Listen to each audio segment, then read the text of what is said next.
You grow hard about what you want to be. Step 4, everybody just do your thing. Wake up, today's gonna be a good day. Wake up, today's gonna be a good day. Wake up, today's gonna be a good day. Wake up, today's gonna be a Welcome to Tales from the Field. My name is Bradley Ball, and I am hoarse from yelling at the Cubs, but we are back and better than ever. Last week, I was on vacation, and we had an Azure Data Community Roundtable. Then on Monday, Daniel Taylor was back again with Azure SQL Database, how to migrate encrypted data. Absolutely fantastic video. If you have not seen it, you want to make sure and check it out. That is a question that we got from many different folks that we have worked with, many customers, many friends. And you want to make sure that you know how to be able to migrate that encrypted data.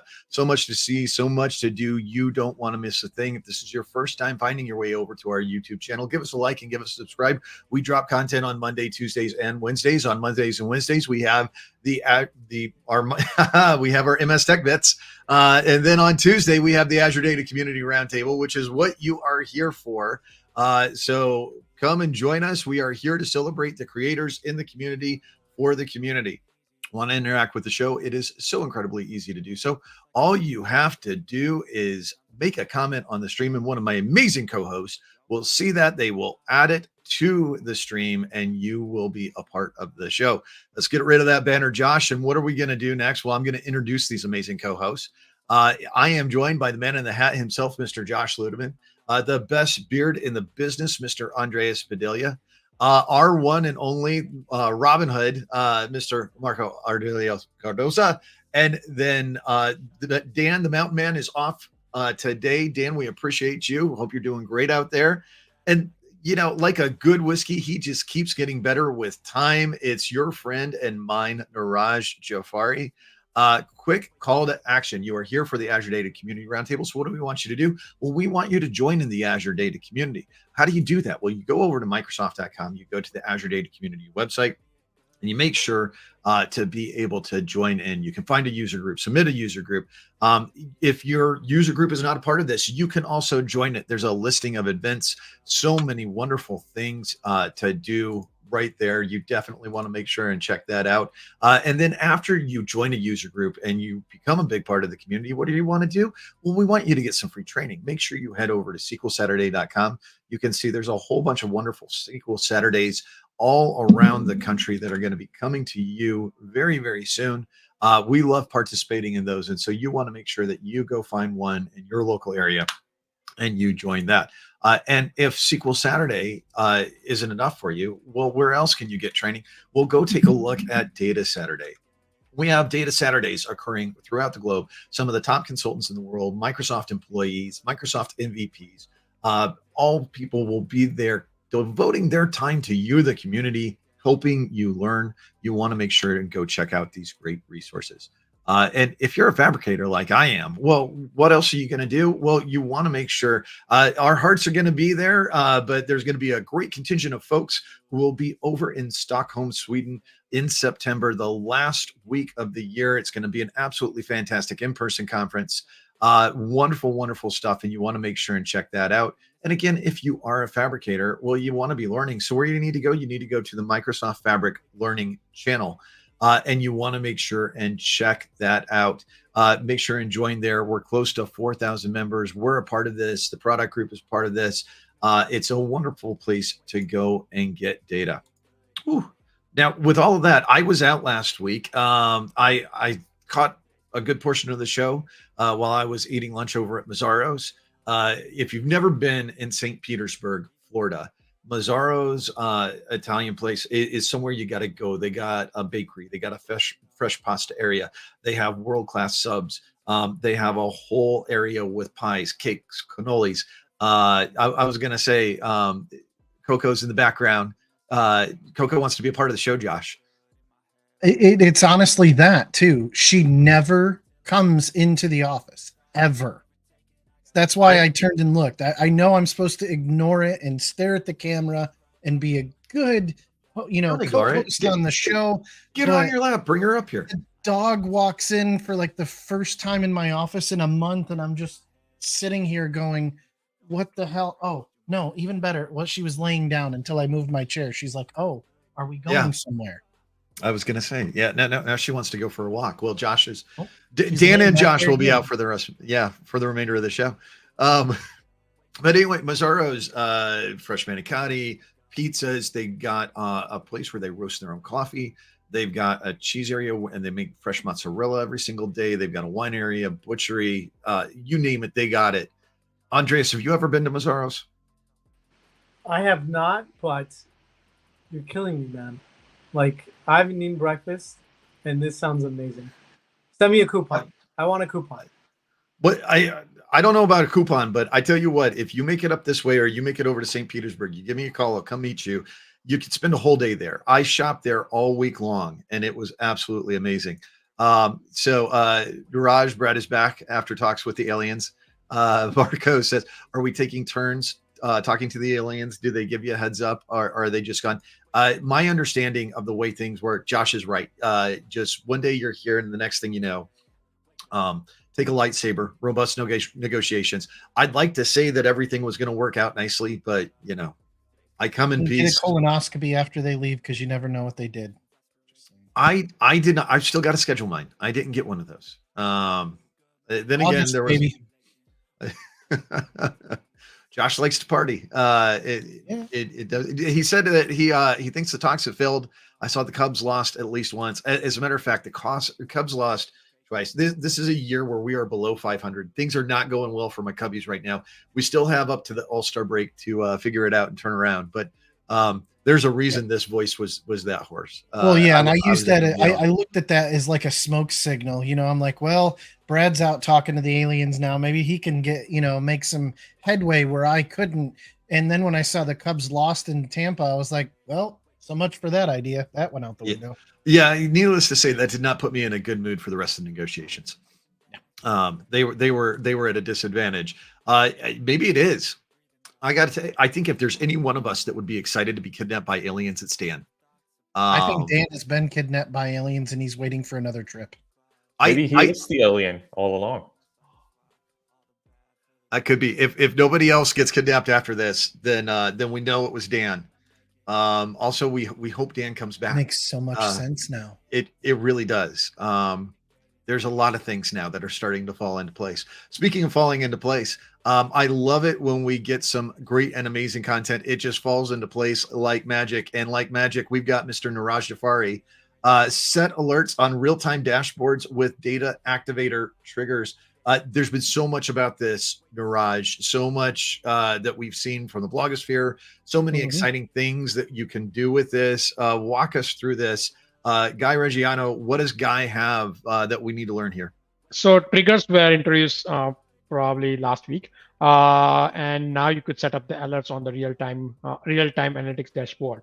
Guy walks you through how to set it up, but one of the examples that he gives, right? He has set up a bicycle thing in real time, saying how many bicycles do you have, and if the company wants to know email or something, like if the bicycle exceeds a certain number of range, they should know, or if it goes below it, all you could do is set up alert and then the company gets an email. You can send an email either to an individual or a group of like a AD group, and that would go perfectly fine. It also does in Teams. I did try it out in Teams and it works perfectly fine. You get a message in Teams also saying this is good to go. So probably next time when we have a real-time show, and then with the aliens, we can give you a Teams notification saying. So Dan said, no, they have never visited me, and I've been waiting for 54 years. I think that's exactly the type of thing an alien would say. He's trying to throw us off. And Andreas says, but Dan will save the world. Andreas, you may be right. Dan may save the world. If there's anybody, I put all my hopes and dreams on Dan, because God knows I'm not getting it done. Especially not with the Cubbies losing. Already, Dan has saved the world so many times already. On Marco, you're right. On so many different levels. Dan, all our hopes rest with you. God help us all. Pressure. There needs to be more than tea in this cup. That's all I'm saying. All right. Speaking of more than tea, how about something great? Well, I stumbled onto something that was really wonderful. Our good friend Josephine Bush, hello SQL Kitty over on Twitter, has posted Darling Data SQL Server stored procedures and Azure SQL database. Now, I'll be honest, Josephine has a more recent blog talking about how to be able to open up the query store to developers. This is a little bit older blog by her, but it was linked in here, but it was a precursor, and I felt it was very important to get this first one out. She gives a quick shout out to Eric Darling of Darling Data, who, of course, founded that. Eric Darling, a big part of the community, big performance tuning guru. He's got a lot of wonderful stuff that he's done. And what I love is he's got a GitHub repo. Well, Josephine goes through this, going through each of these different stored procedures that you can put in place for your Azure SQL to be able to get data. And I absolutely love some of these. The SP Quickie Store, SP Human Events, Pressure Data, Log Hunter, and also Health Parser and Human Events Blocker. Because he's not wrong. It's always human events that cause the blocking. And what are we trying to figure out? Who's complaining about the blocking? And it's clearly a human doing this. Eric is doing this with a wonderful sense of humor, and Josephine is very thorough and walking through each of these, talking about what each of these do. I love fantastic community scripts that are out there that helps the community not only use a product, but use it better. When I was a DBA, before I was with Microsoft, there were so many times that stuff like this would save me and help me find these things. I'm looking at this and looking at the great work that Eric has done, and I'm just absolutely amazed by it. I love that Josephine put this in so much detail as well.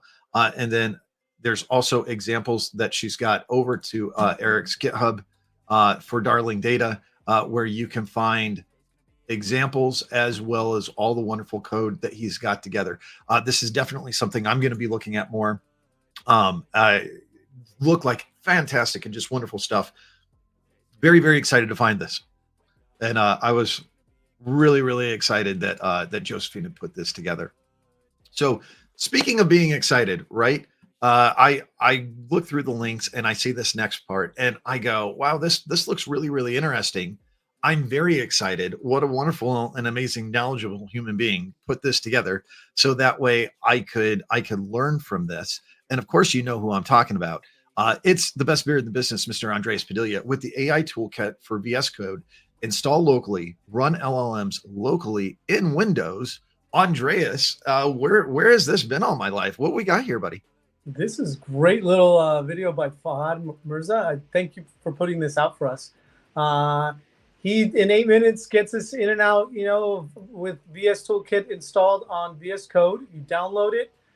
Make sure if you can't get it to log into GitHub immediately, it will require you to have a GitHub account because it's going to want to talk to those all the models that are loaded up in a central repository up there. But the point of the story here is that small language models, SLMs, are going to rule the world, and the AI toolkit helps us develop with these SLMs. So you download this toolkit, put it on VS Code. You have a catalog of all SLMs like 5.3. You can download them locally. You can test them out. You can fine tune them. You can you can throw them into your application to test them out. You can do a ton of things with the AI toolkit. Point of the story is that I downloaded the toolkit in 2 minutes, and downloaded the 5.3 model, asked it who will save the world, and lo and behold, it said Dan. Wow. Yeah. Wow. That's amazing. Dan, the models are onto you. It's AI.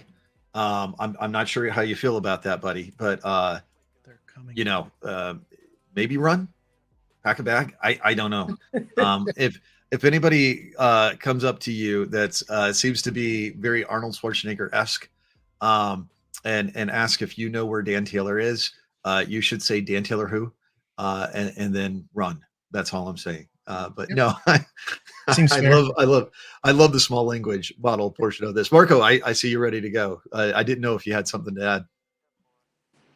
Nope, not at all. He's like, don't you put that evil on me, Ricky Bobby. I'm not ready to talk just yet. Well, he thinks he's not ready to talk, but he's almost ready to talk. Because this next link, of course, was submitted by someone dashing, good-looking, daring, and willing to do what's right for Star City. And of course, you know who I'm talking about. I'm talking about our very own Robinhood, unleashing PTU tokens through output with KV cache-friendly prompts on Azure. I almost didn't get that out on one breath because I stumbled the words, but that's a heck of a title right there, Marco. I'm just back from vacation. What are you doing for me? Or what are you doing to me? Walk me through this and tell me what we got here. Yeah, so KV cache-friendly prompt is a very complicated name for a very simple thing that Mohammed brings us here today. He's talking about a technique, and to be honest, I get asked something I get asked very often is, how do I make my large language models go faster? Because they're amazing, they're super cool, there's a great variety, but I want them to go faster. I need them to start answering right away. I need this to work like a chatbot, not like something you submit a message and wait 5 minutes to get a response back. I was going to say, in the way you're going with this, I can't help but channel Andreas and just think, Ricky Bobby, if you're not first, you're last. You got to go fast. What Mohammed talks about here is an optimization technique for LLMs. And it turns out that if you format your prompts in a very specific way, you can use this thing called KV cache to optimize at least part of the inference. So he talks about here, and I really like this diagram. He puts it in very simple terms, that if the start of your prompt is the same, and that's usually what happens, you have a set of instructions followed by a dynamic portion, which is the question itself. There's a caching mechanism, and this is part of GPT-4. This is part of pay-as-you-go as well. But it's especially powerful with PTU because it's dedicated for you. So that cache is all yours to use. And he even brings up some data here to talk about, hey, if a certain percentage of your prompt is repeatable, this is how much time you're saving. And you can see he goes from 17 requests per minute up to 55. So it's a huge amount of time saved just by formatting your prompt just right. This is an answer we've been waiting for. I get asked this a lot, and I don't like giving the answer that you just throw more money, you throw more tokens at it, and it gets faster. That's not a good answer. Finally, we have a good technique here to really optimize how these models are working. Excellent stuff. Excellent. And when I think of excellent, I can't help but think of the way that we're shaping our guidance, because we've been building this plane as we go fly, right? And we've really now we're looking at how do we tune prompts. You knew that was coming. Making sure that those prompts are efficient helps people in the long run. And that's just something that's so critical to the overall process, making sure that we get that right. Marco, by the way, is so good with coming off mute and then going back to mute that I keep waiting for him to talk on mute, but he just doesn't. I got to tell you, he's so slick. I should have known it's that rapid fire capability that he has. But so that's how we're going to do this today, huh? That's how this is going to go today. That's how today's episode is going to go. That I'm complimenting Marco? Oh no, I felt the shot across the bow of my boat, sir. Marco even saw the shot. He's laughing so hard. He knows what you were doing. I don't even know what continue. I'm doing. Continue shooting, sir. You're going to run out of ammo soon. Well, speaking like a militia in South Arkansas. Keep going. The paranoia is strong with Mr. Django Fett over there, so I'm just going to cut straight to him. I was going to figure out a compliment, but I don't even know how to come back from that. Josh Luedeman has public preview of native execution engine for Apache Spark on Fabric Data Engineering and Data Science. Probably the longest title of the week. I'm pretty sure that's it. Now now he's kissing. Okay. Kiss up. This is actually unlike you let Luedeman host the show one time. I only missed one episode. Doing, I come back and he's so big for his britches. No, that's okay. No, this is unlike what you were just trying to do. This is very awesome, Brad. So what we've actually done with Fabric is come out with our own native execution engine for Apache Spark. And so this was announced recently and validated with the TPC DS1B benchmark, which is standard for Spark, getting up to a 4x improvement over OSS Spark in Fabric. So huge kudos to the team. Yes. And kudos across the board. And I'm just excited to start messing around with this.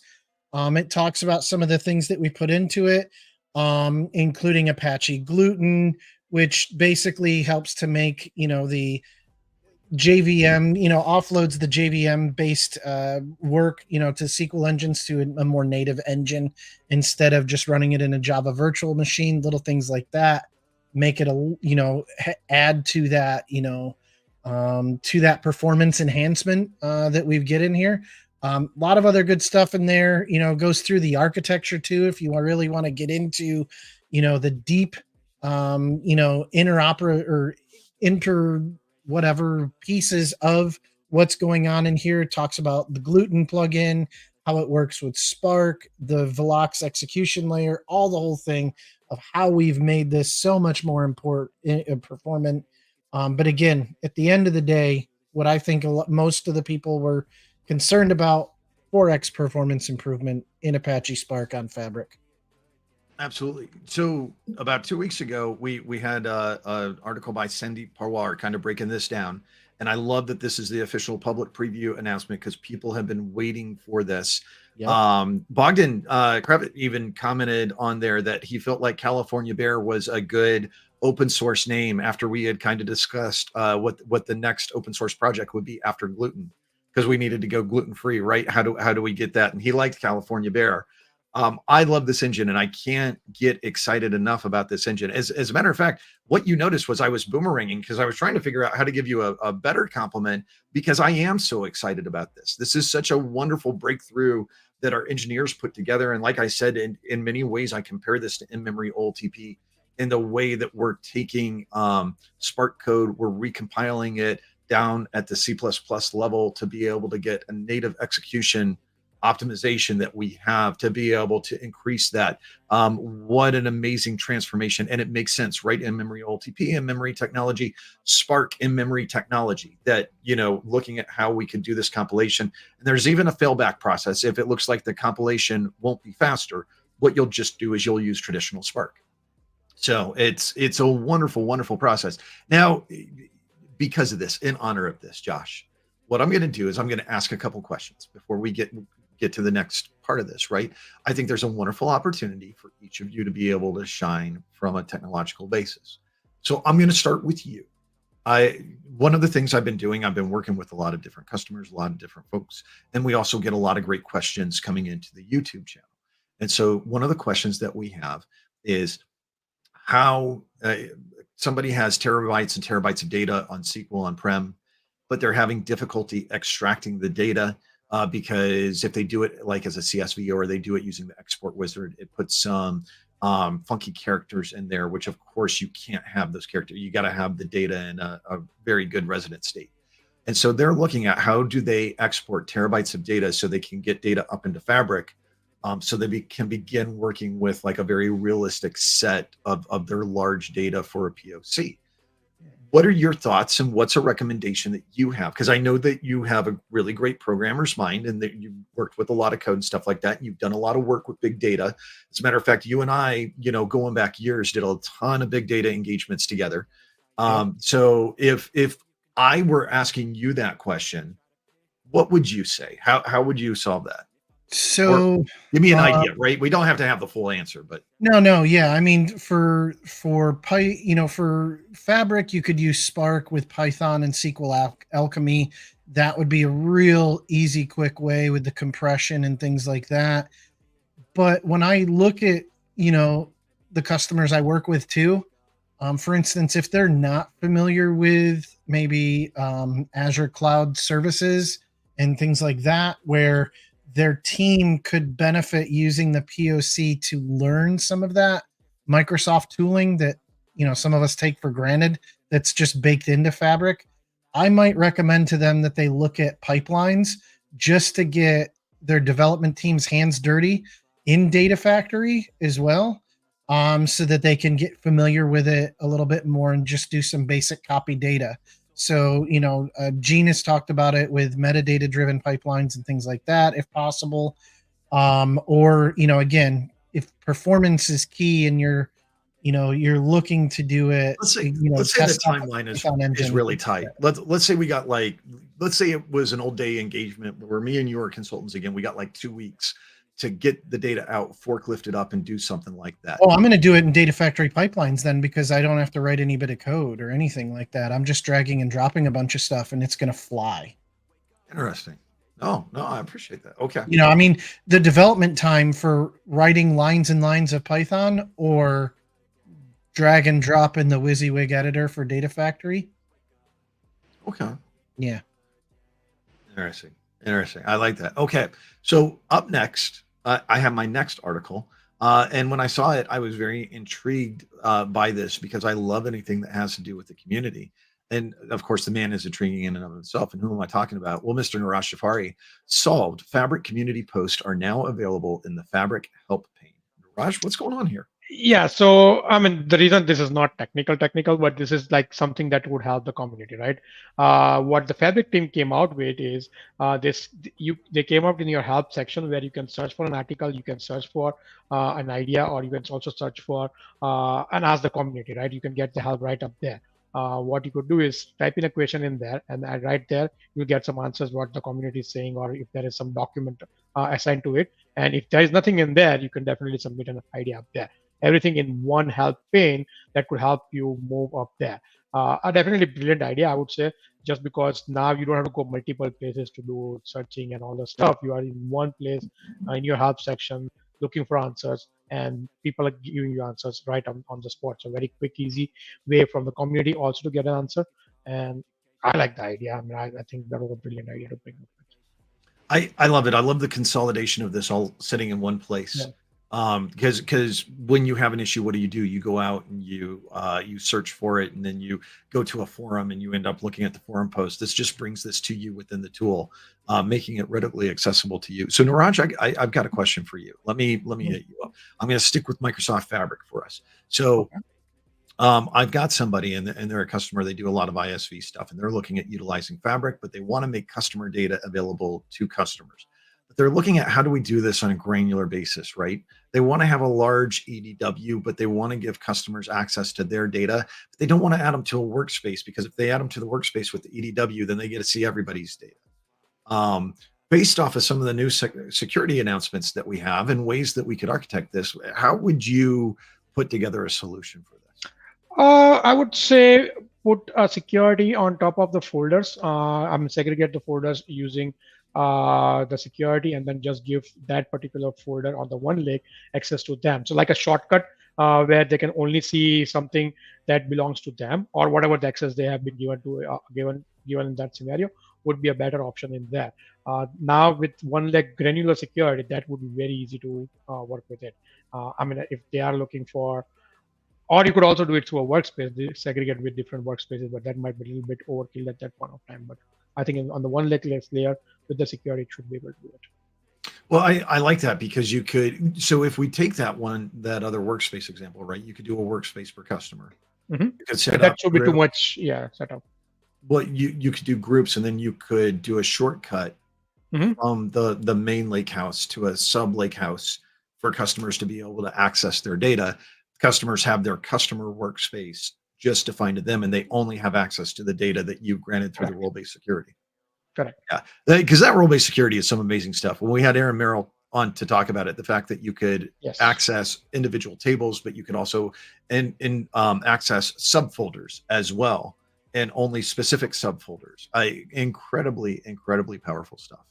Now, speaking of powerful, I'm going to head over to my last entry of the week. Koen Verbeek, I found this on his personal blog, Dynamic Warehouse and Lakehouse Connections in Microsoft Fabric Data Pipelines. This has been something people have been asking for a really, really long time. And I'm very excited to play around with this, because I think I may have missed part of the announcements where this was put into place. But one of the things that he did was he was talking about how, in pipelines, he's looking at making the destination and the connection, but it's not dynamic. And he puts in some nice pictures to be able to show his reaction to that. I think we all feel it the same way. I love that guy in the vest. I'm sorry. Yeah, I know. Current limitations. But then he pointed out something really interesting. For destination, use dynamic content. Now, this is something that's just been added recently, and I haven't had a chance to play around with this, but I found this to be very, very interesting. So when you look at this, there were different options that you can use for this dynamic content. And then it looks like you could build a subset of different items in here in dynamic content. Now he takes it and he starts to do some connections to be able to dynamically define things, which I find to be very, very interesting, and how this actually shapes out. So this is something that I'm going to play around with a little bit more. But if this works out to the way that we think it's going to work out, and again, maybe I missed an announcement. I mean, but this is really something that if they just slipped this out there, there should have been more fanfare for this. I know a lot of people with metadata-driven pipelines from ADF that are looking specifically for this type of functionality, so that way they can look at bringing their workloads over to Fabric. So I'm just absolutely fascinated by this, and I think this looks like a really, really powerful option that we may have just had. So kudos to Koen Verbeek on this. By the way, if you are looking for any of the links, they're already in the description of the video or the live stream. So just make sure and expand that description of the video. The links are right there. Go ahead and open them up. We want to make sure that you check out the amazing content that these creators have taken the time to put together. Speaking of amazing content, of course, who's more amazing than Mr. Andrés Padilla? Code first experience for building a Copilot with Azure AI. Andreas, walk me through this. Oh, I love this article because I've been actually getting a lot of questions right now from customers in terms of, hey, I see a lot of documentation out there that points me into a no code, and then they go to code first, or they sort of start in low code, but then they intermix it with then a code approach, and it sort of confuses them, and then they don't know where to go, where to start. But Nitya Narasimhan does a great job of helping us understand that LLM app lifecycle from a code first approach, which is let's build out the application in code. Let's validate it, make sure that the water connects. Then let's go and start to develop and evaluate it for quality, iterate through the code, and then we start to like throw in the operationalization of it. Let's automate this whole thing. So she sets your brain on the right path, and then she gives you examples of where she tells you what the code first experience is going to be. She provides a great video with a great custom code approach application. And of all the applications that I've seen out there, in my humble opinion, the Contoso chat builds very nicely, and it's one of those samples at the very bottom. And because it has the structure that I want, that I recommend, which is, okay, let's build out that very simple RAG pattern. Let's then engineer those prompts. And we're doing it all through code. And then we go and we start throwing in evaluations. So we add a little, we fine tune. We add a little more, we fine tune.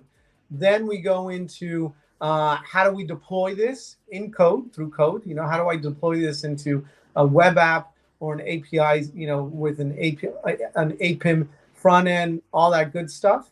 And then we go back and we fine tune and we add in those evaluations for responsible AI, all through code. And that's what customers are sort of, from all the samples that I see out there, there's a mix of everything. This does what you want. This Contoso chat does a great job of baselining your head where it should be and building on top of it. I love that. That's fantastic. So let me ask a question real quick, because I want to throw one out to you, Andreas, and I'm going to make it AI related. Okay. So yeah. I've got, a question that came in from a customer. And one of the things we were talking about, they were looking at how they train models and store models. Well, you can do that in Microsoft Fabric, but I didn't see an endpoint in Microsoft Fabric. And one of the things they were talking about was they want an endpoint to be able to access the model so they can reference the latest trained model they have within their Copilot chatbot application. Where, if I'm a customer coming in with this, where do I want to build this model? Where do I want to store this model? So that way I've got an endpoint that I can hit my latest model when I'm ready to roll that into production. Great question.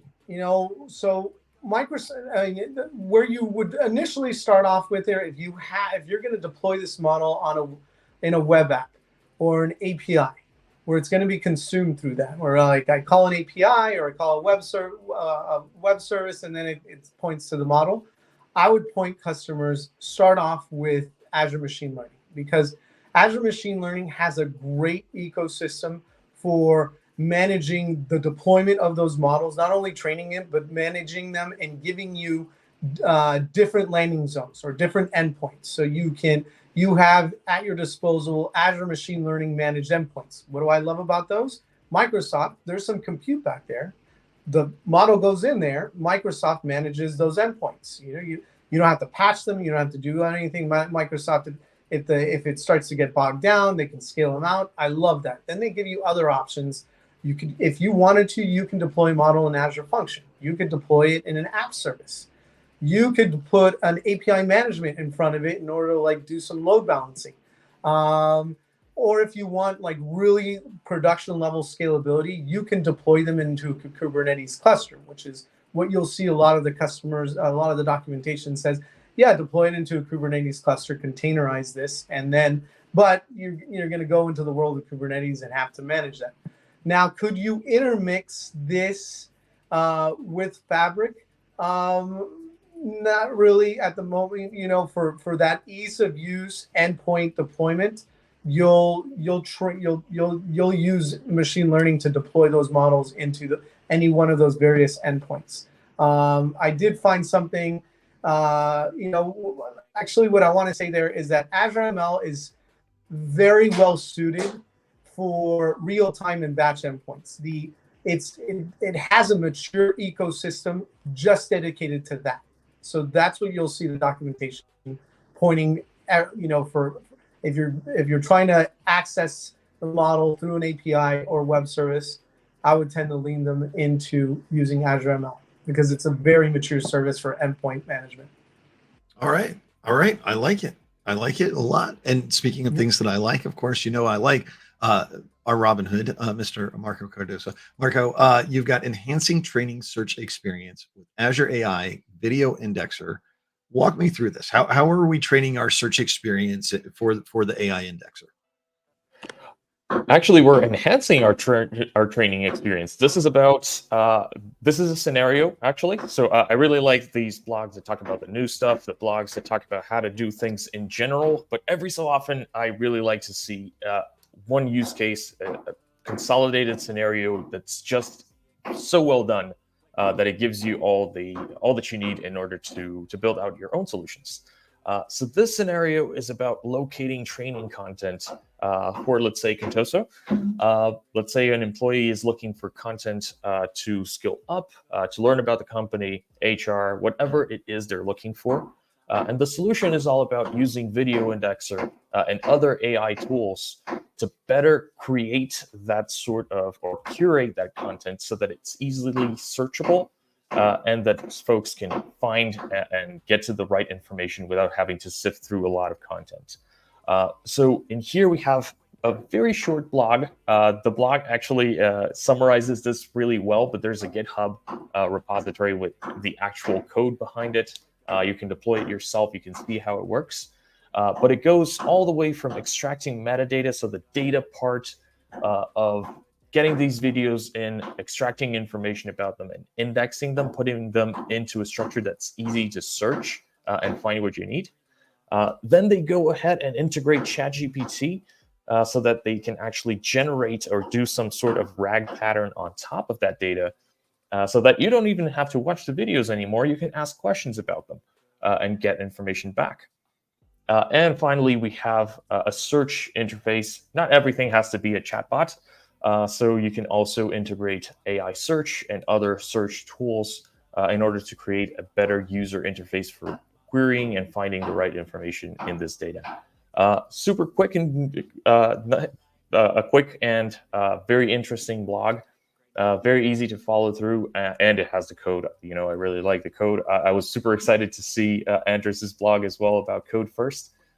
So it has all the infrastructure and everything you need to get started with Video Indexer, which is a super interesting tool. So make sure to check it out.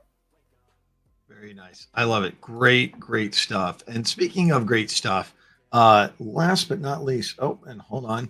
I just realized I'm going to have a hard time displaying this because I can't remember what email address I've got my subscription in, and I had to redo a subscription. So let me sign into this, and then I can get to the last, but certainly not least, Mr. Josh Luedeman with the great stuff of integrating Azure Databricks and Microsoft Fabric.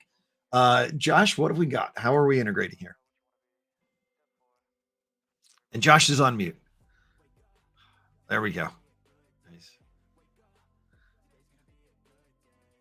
All right. I just proved the damn thing. All right.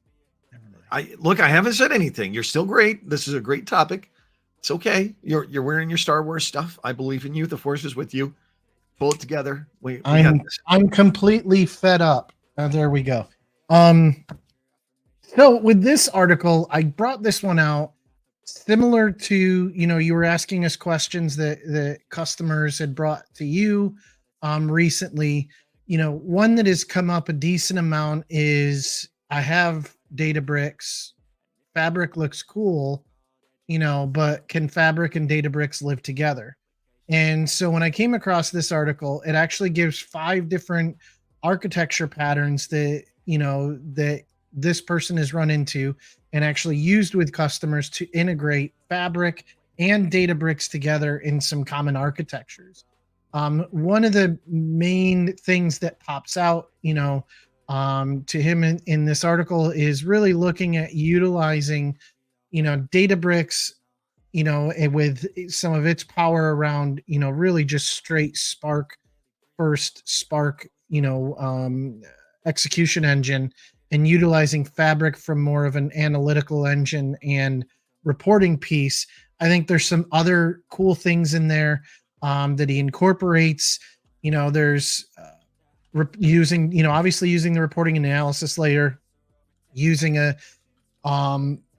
taking a Databricks architecture and incorporating the gold layer in just one lake, which is where your users are going to use it. So you're putting Lakehouse over top of it. The one I got really excited about is using V-ordered enabled consumption layer in Fabric. So one of the things that Fabric does with Delta Lake is some of the added compression in what we use under the covers of V-ordered, which is something that we've contributed back to Delta Lake in the open source community. But utilizing utilizing Fabric to build the consumption layer incorporates V-ordered into Delta Lake, which adds to the compression and just makes it that much more performant. So that was one that really jumped out at me. But honestly, it's just incorporating, a few different ways that you can bring the two of them together, and get the best of both worlds. So I absolutely love this.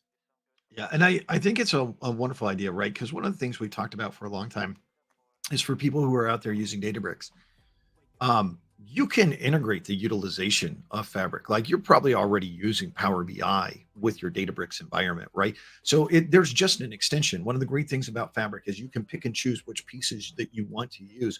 If you already have a robust, mature Spark operation running on Databricks, the only thing that we really need you to do is look at where you're storing your data. And that behooves you, because if you're storing it in one lake, you have access to direct lake query sets that can then feed real-time updates to your Power BI reports. You have the capability to shortcut that data that you store as Delta tables into a KQL database if you want to do direct lake queries to be able to create real-time dashboards and then triggered alerts based off of that. So there's so much functionality that differentiates the two. There's no reason that you cannot use them together and just expand the functionality that you already have with Databricks. And I think this is a really great article kind of dictating and kind of showing how those two things blend together.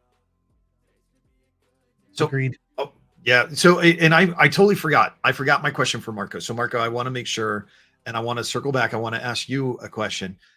So I had a customer that I was working with, and one of the things that we were specifically talking about is they do a lot of insights with Power BI, with self-service Power BI for customers, using Josh, you're going to need to help me on the name. I can't believe I just blinked on this. The self-service Power BI reports that you code so people can you know what I mean? The Power BI playground is based off of this. It's the reports that you can build. Anyway, yeah. So anyway, they do a lot of self-service reports. So customers can utilize that through C-Sharp applications and be able to build their own reports and have customization of their data. But they're looking at how do they build a bot to rag pattern on that. Well, that process is not necessarily a part of Power BI. So you have a Q&A process, but you can't do Q&A across the entire data set. They're looking at how do they do something almost ISV-like and access, give customers the capability to be able to ask rag pattern questions via a bot. So if I'm looking at something like that, say I've got an extra iframe that I would introduce that would have a chat window, how would you integrate that? How would you make it to where we've got access to do that? So that's a great question, and I think you hit on a lot of great points as you were asking it. So you mentioned that they already do a lot of Power BI, a lot of self-service BI, and that's important. Not something I say a lot when I talk about chatbots is not everything has to be a chatbot, and sometimes self-service BI is your best choice. Now, that being said, there's a lot of great insight that you can extract by integrating a chatbot that can make multiple queries back and forth and sort of reason through the data. So the way that works is, first of all, you have to teach your bot how to integrate with that data. We talk a lot about SQL. Let's use SQL as an example. Let's say we teach our bot through function calling, for example, how to run SQL queries. That's the simplest way we can go. ChatGPT and all the LLM, pretty much all the LLMs, the big ones out there, know how to write SQL already. So if you expose that functionality to them, they can now run SQL. Great. Now, say I give you a data warehouse, I tell you nothing about it, and I say, write SQL to generate insights. You'd look at me like I was crazy, because that would be a crazy thing to say. So after you teach your bot through a functionality like function calling to call your SQL, you need to explain what the hell your data is about. You need to say, hey, here are some of the tables. Here's where typically you would find some of these insights. And you have to be careful not to feed it all the data. You don't have to explain the whole database or the whole data warehouse to the bot, but some key pieces that would help it reason through and answer questions. Again, you don't want the bot to be Power BI. You want the bot to generate the insights that would help a person build out their Power BI. So let's say the idea is not the user asks a question and gets exactly what they need, but they get an insight and then they go, oh, I should probably write a report about this. Where you put the chatbot is pretty easy. You set an iframe. I think that makes perfect sense. Like you have Copilot on the side of most Microsoft applications today.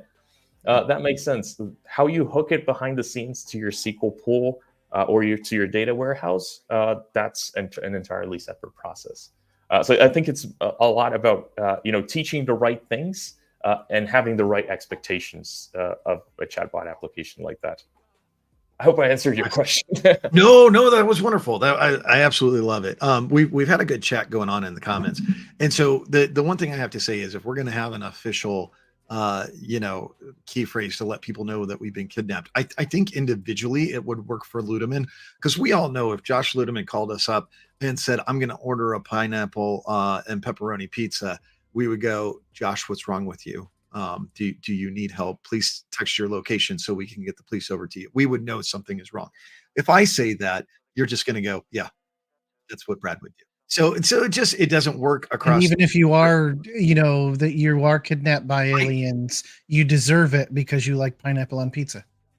Why is he so hostile? Josh is just mean and angry. I mean, and by the way, I have another vote. You had 3 weeks of vacation, buddy. I have another vote. I have another vote. It's official. Yeah. It's there in writing. There's a hard veto. And I did that. And I wanted to thank Dirk. Dirk and I, we can go out to pizza for any time whatsoever.